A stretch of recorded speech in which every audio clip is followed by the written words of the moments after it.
friends from Goodfellas TV, from Alexis Too Sexy Salazar. All right, man, we're going to talk about Canelo, Bud, and how people said, well, no, I don't think Bud can win because Madrimov and also Canelo Alvarez asked for $150 million to fight Terence Crawford. But yeah, let's spit on it, man. As far as the matchup, same shit.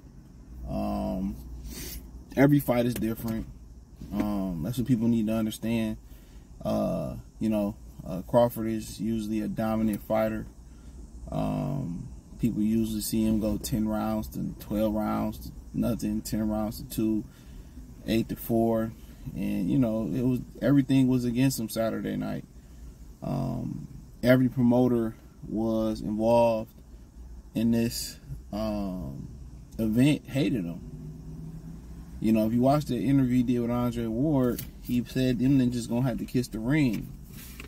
And every promoter there said something negative about him, maybe besides Ben Salam, a boxer.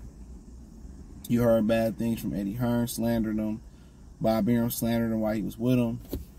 PBC, whatever you want to call them, disrespected him and slandered his name and talked about the numbers. And that ended up being a lie. I told y'all them numbers wasn't doing well.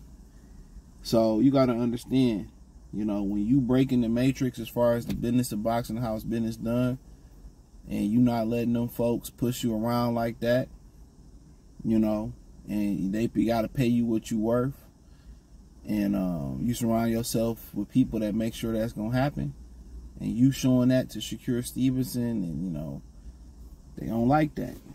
So, when you a black man and you take control of your own destiny and you go into the meetings and you're a shrewd operator, they put these labels on you, or he's difficult to work with, or he's an asshole, and so are they.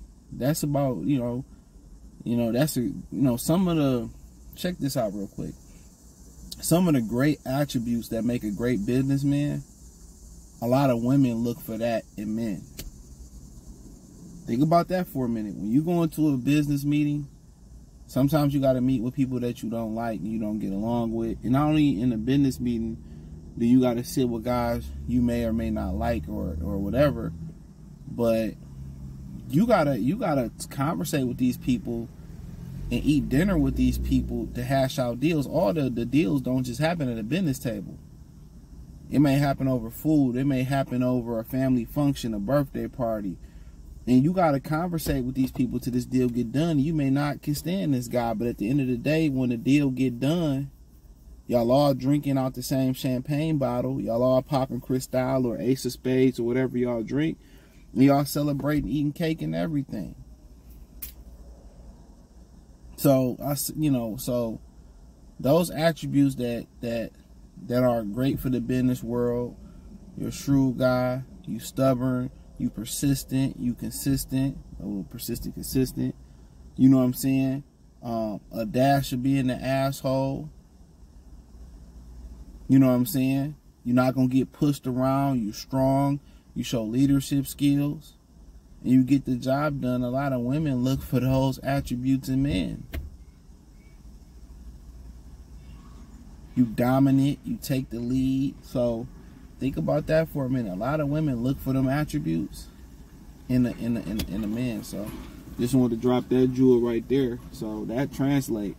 But nonetheless, and that's kind of why they don't like him. So but as far as what I see, this is nothing different. Had Bud went out there and two-pieced him on the chin and won in 2 seconds. It didn't really, it wasn't gonna change my opinion. I don't really, I don't really have these knee-jerk reactions like that. From time to time you have to give them, but at the end of the day, Madrimov ain't Canelo, and Canelo not Madrimov. So if I'm Canelo, I'm not wasting no time. I'm going out there and trying to get Bud the fuck up out of there, and that's what we thought Madrimov was gonna do. You know what I'm saying? And Madrimov, I just think the power scared him away. I think Bud power is real. How strong he was real. He took a shot. But just because, I mean, like I said before, it's an uphill battle to put on 21 pounds, you know, from being at 47 and now 14 pounds and, you know, do it the right way. He may be stronger. He may be faster. You know, believe it or not, you could be stronger and faster. The weight may not slow you down like that. It all depends on genetics and how you build. That's what it depends on, how you put the weight on. But, you know, it's just, you know, the durability. Can you take the physicality?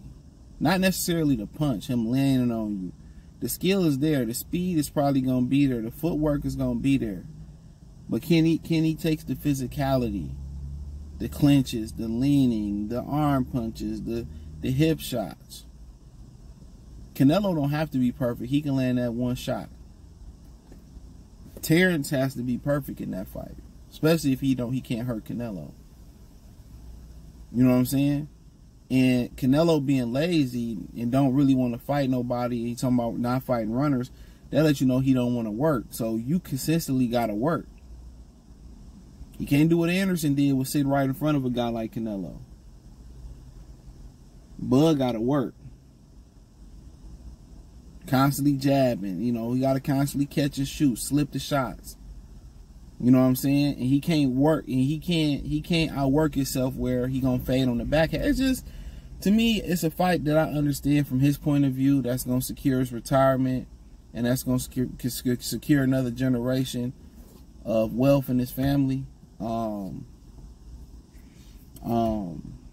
in my opinion, I didn't need this fight to know or not know, you know, or it couldn't have changed my mind even in a great way if he, you know, just dominated him and knocked him out in 3 rounds. It's an uphill battle. Canelo gonna come in over about 200 pounds. Yeah, he gonna come in about 200 pounds. Yeah, he gonna come in about 200 pounds. That's just what it is. And, you know, Bud gonna have an uphill battle. So Amir Khan did well. You know, he pieced him up, but he couldn't sustain it because his chin constantly fly up. But, you know, to continue on from all that, Bud,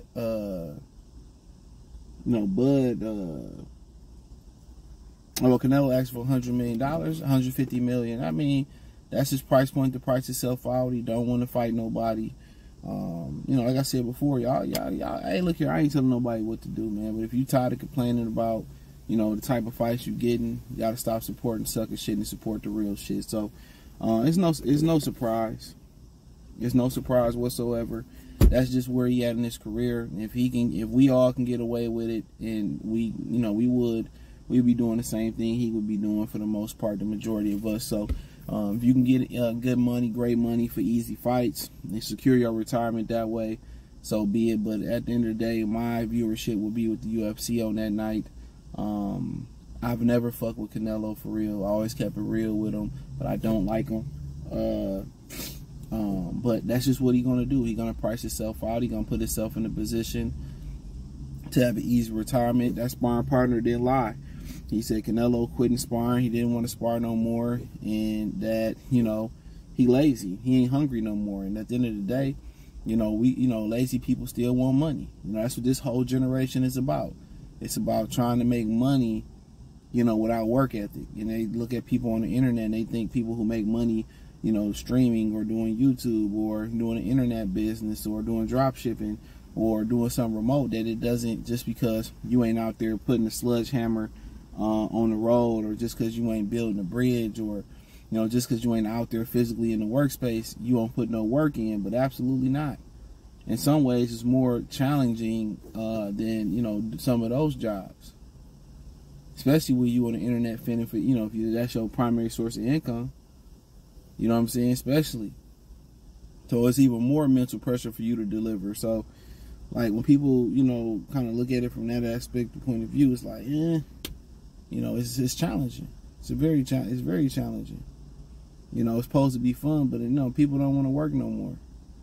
They think on the internet, or I can scam and I can just do this, that, and the third. But what you put in life is what you get out of life. You know, and that's just what it is, man. But But yeah, Canelo, he's just to the point where shit, he just want to put it on cruise control. And if y'all gonna fund the retirement fund, if y'all going to fund his retirement fund, you know what I'm saying? You know, so be it. You know, y'all always say, "Oh man, CJ, you can't tell us what not to wear Gucci, and you can't tell us what to buy and all that." And but y'all still complain about the issues. So when somebody a trait to complain and not want a solution is a female trait. Let me say that again. The trait to complain and not want a solution, that's a feminine trait. That's why when your girl complain when she get off work and you got solutions, she'll be like, "Well, you always taking their side. You never take my side." Don't say nothing. Just listen and try to reiterate a few things she say. She don't want a solution. Women are happy being unhappy. So when I hear y'all will complain about this shit, and then y'all will stop y'all whole Saturday night and support this, and then complain after the fight, every fight, and you knew what you was getting into. You know if you go into the jungle, you know what I'm saying, that you might have to get busy. You know what I'm saying? You know if you take the kids to Chuck E. Cheese, you know it's going to leave that motherfucker with a headache. Especially on peak hours. You know what it is. You know you go to work on Monday, it's going to be, it's fucking Monday. So why not mentally strap up for that? You know what I'm saying? Prepare for that. We know. But y'all do the same thing. Oh, there's some bullshit. And y'all complain. Y'all happy. Y'all like females. Y'all happy. Y'all happy being unhappy. Hey, look here, man. Fuck that. I ain't watching that shit. If I watch that shit, man, it'd be a cold day in hell. But him asking for 150, one, he don't want to give no brother an opportunity. And I agree with him from a standpoint of high risk, low reward. You know, because if you lose, you know, Terence Crawford is probably a lot of people gonna say he the greatest fighter of all time. He in the top 5, he in the top 10. He made a lot of money. So now a brother made a name off you, and if you know anything, Mexicans come on, man, they ain't trying to let that happen. You don't let nobody outside your community come in there and then profit off y'all. So he, in his mind, he think it's a good chance that he gonna lose. You know? So if I'm gonna go ahead and go out like that, I need $150 million, and so be it. I mean, at the end of the day, I don't want to see the fight anyway. It don't make for Crawford's standpoint of view, it makes sense. But you know, we need to stop saying I need this guy. You know, just blaze your own track, your path. Well, guess what? It's a lot of money. So, you know, I'll just do my own thing. You know, whatever the accomplishment left to do, that's to be 3-time undisputed, and lineal title, and lineal title in 4 different weight classes, and 3-time undisputed. That's what I'll just go do. You know, if I still want to fight because I love to fight and I love the thrill of it, you do that. If you want to walk away, walk away. You know, and kind of chiming in more about him. Even if he fights Sebastian Fondora, you know what I'm saying? Even if he go there and he fight Fondora, you know what I'm saying? Fondora dropped the belt. Guess what? He also in line for the WBC belt. So at some point, Fondora gonna have to see him. So he in a good position. When you got money behind you, man, you in a great position. Just take advantage of it while you can. But hey, hit the link tree. Find me on X, Instagram, Spotify, Anchor, Cash App, Venmo, PayPal, Apple Podcasts, Spotify, Amazon Music, Kick, Twitch, Instagram. Check me out on Patreon. Make sure y'all check that out. Super dope over there. Shout out to Patreon gang. Peace.